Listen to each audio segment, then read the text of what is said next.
Last time నేను రాగి పిండితో రొట్టె చేశాను కదా, అప్పుడు అడిగారు ప్రాసెస్ కొంచెం క్లియర్ గా చెప్పండి అక్క, ఏం ఆకులు వేశారు అందులోని అని. ఇదిగోండి ఈ రోజు మళ్ళీ చేశాను, వీడియో తీసాను. ఏ ఆకుకూరైనా వేసుకోవచ్చు ఇందులో. ప్రెసెంట్ మా ఇంట్లో చుక్కకూర ఉంది కాబట్టి నేను చుక్కకూర తీసుకున్నాను. మీరు ఏదైనా తీసుకోవచ్చు, తోటకూరైనా, పాలకూర అయినా, మెంతి కూర అయినా ఏదైనా తీసుకోండి, ఏది అవైలబుల్ ఉంటే అది. సో ఇక్కడ చుక్కకూరని చిన్న చిన్నవి కట్ చేశాను. ఇప్పుడు నేను ఇందులో ఒక ఆనియన్, చిన్న అల్లం ముక్కలు కట్ చేసి వేసాను, 2 పచ్చిమిర్చి ఇలా సగానికి కట్ చేసి వేసాను, బాగా క్లీన్ చేసిన కొత్తిమీర కూడా వేసాను.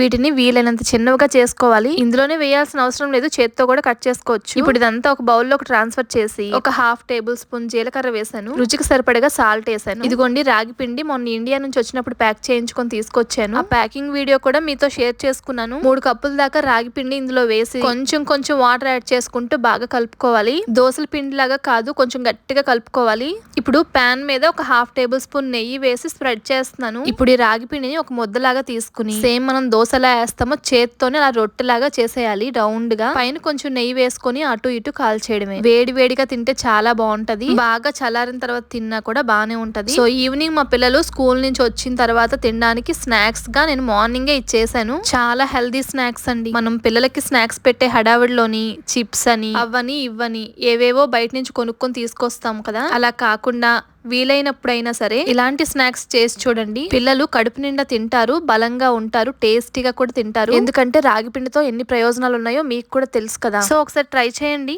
వీడియో నచ్చితే లైక్ చేసి కామెంట్ చేయండి. టేబుల్ మీద పెట్టి ఆఫీస్కి వెళ్తున్నాను, వాళ్ళు వచ్చాక తింటారు.